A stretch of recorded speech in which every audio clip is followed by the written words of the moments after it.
Chapter 4 Postcode Baby. It had been 2 days since the waterfall voyage. Tom had been drowning in homework, and Todd had been his personal cheerleader, singing to him and telling him about the stars through the window. Tom always had his headphones pulled over his ears as Todd passionately rambled about astrology. Todd didn't care if his friend never listened. It helped him relax. But truth be told, Tom heard every word. His headphones were always silent, no music rushing to his ears. The music wasn't even turned on. And my favorite constellation is definitely Gemini. Todd bobbed his head around, cheerily chirping about constellations. That's really nice, Todd. Yeah! Todd tugged at the woolen sleeves of his cardigan. The sunset was a mellow coral pink with watercolor splashes of orange and blue. The moon was merely a faded white circle, overshadowed by fluffy clouds. I'd like to think the stars brought us together. The reason to get me here. I'd like to think it was the moving truck. That is so uninspiring, kitty boy. Do you want to hear something else? Certainly. What do you think happens when we die? Reincarnation. Really? Yeah. We all come back to live another life. How sweet. Tom tilted his face to meet Todd's. He seemed to be deep in thought, but still held a lazy grin. What do you think happens? I've told you, stars. Oh yeah, you're a loyal believer in fate and stars. Of course. Tom snickered and turned away, sliding his books from his desk into his navy backpack. Todd blew out the flickering white vanilla candle beside him before giving Tom a mock salute. Night, kitty boy. Night, Starboy. Tom, post! The Brit moaned loudly into his pillow before dragging himself downstairs to collect whatever had arrived. His mother passed him. As he approached the door, a small black envelope poked out the golden letterbox. He hastily snatched it up before returning to his room to continue his pointless sleep. A small black rectangular envelope, nothing special. Inside was a blue sheet of paper, covered entirely in indigo cursive writing. Dear Tom, I know you, but you don't know my true identity. Maybe that's for the best. Guess you could say I'm your secret admirer. And since I don't have the guts to confront you in person, I'll try on paper.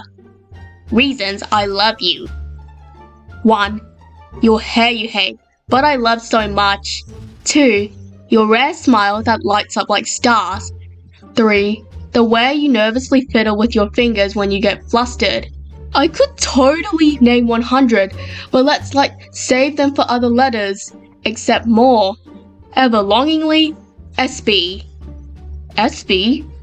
Sarah, Sophie, Sally, Sandra, Sunny?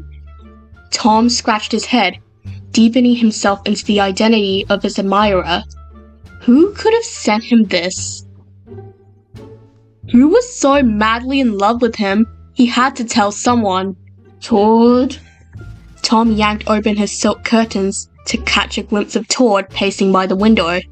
He heard Tom and immediately shuffled to sit by the ledge. Tom! Good day, right? Sure thing. Can I tell you a secret? Of course. What's troubling you? This. Tom reached into the back pocket of his faded denim jeans to clutch the envelope. He gently placed it in Todd's cold hand. Todd inspected it, flipping the sides a few times and pulling it up close and far from his face for a view of all angles. This is an envelope. Open it, idiot! Todd traced his index finger lightly over the open crease and pulled out the sheet. He skimmed his eyes over the page before letting it fall into his lap. He licked his lips, then laughed. Secret admirer, eh? Is that funny? Totally hysterical, actually. Looks like somebody has eyes for the mad cat whisperer. I'm not a cat whisperer. Todd resealed the envelope carefully before returning it to Tom. Do you know the sender? No, but I hope she's cute. How shallow! Thinking love is only based on looks. My expectations were high. Tom scowled and tossed the envelope onto his bedside table. I bet you're just jealous. Of what? Admiration? No, that somebody loves me. Why would I be jealous?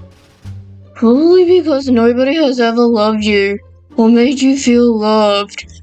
Tom stuck his tongue out playfully as he rolled back off his knees. Todd fiddled with his amethyst ring and chuckled. Haha, that's like a funny one. Nice, Starboy. Chapter 5. Lifeguard.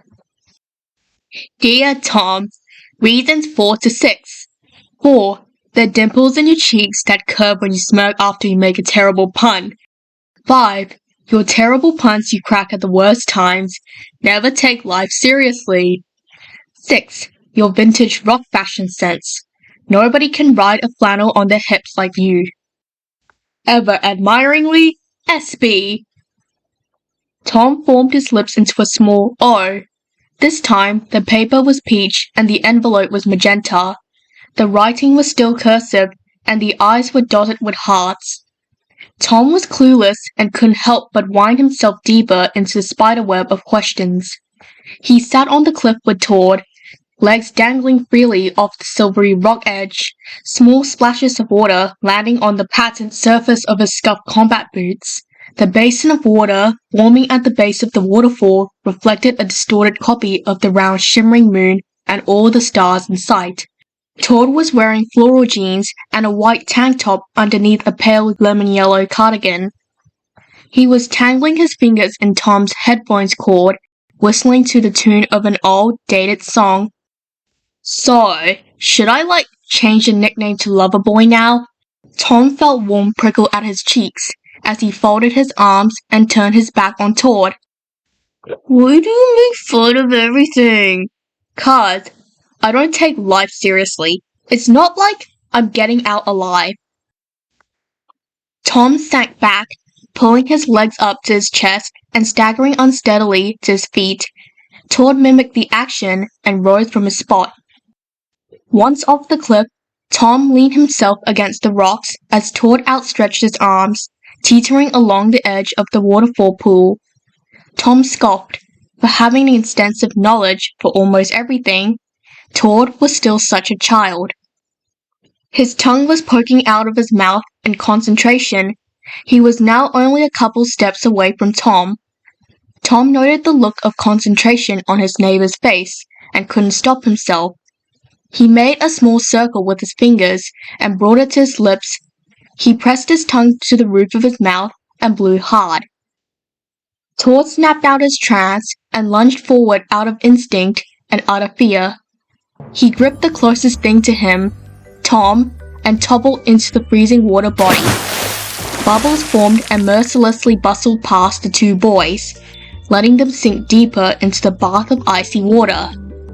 Tom's survival instinct kicked in and jump-started his legs into a propelling kicking motion. He reached the surface with fire tickling his throat, a stone weight crushing his heavy lungs.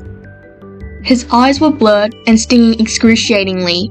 He was alone in the silent forest. Alone. Todd. Tom took a harsh breath before pushing his back under the surface.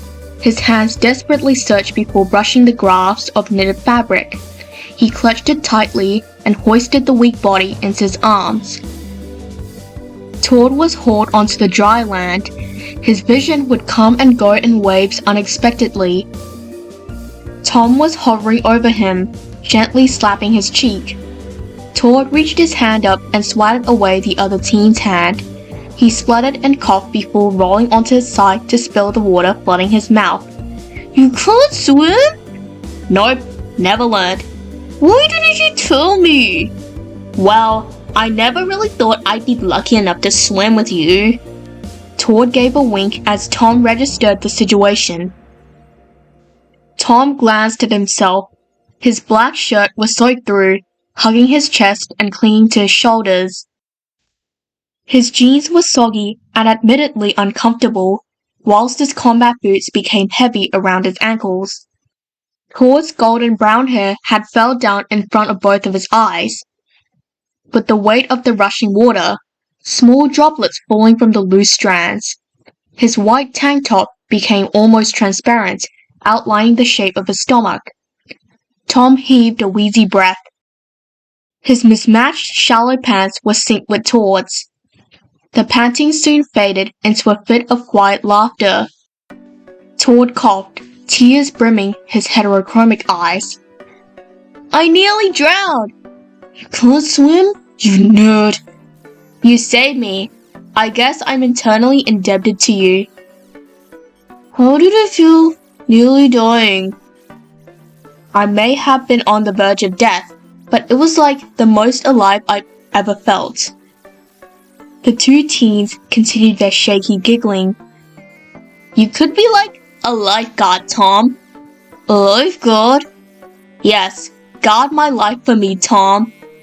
"Okay, I'll guard your life." "Thanks. We've had quite the adventure tonight." "We should make a bucket list." "That's one of the smartest things to ever leave your lips, kitty boy." "No, let's do it." "We can write it back home. A bunch of things to do before the end."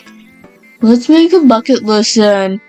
Tom hoisted Toad on his back, who in return hugged him like a baby koala.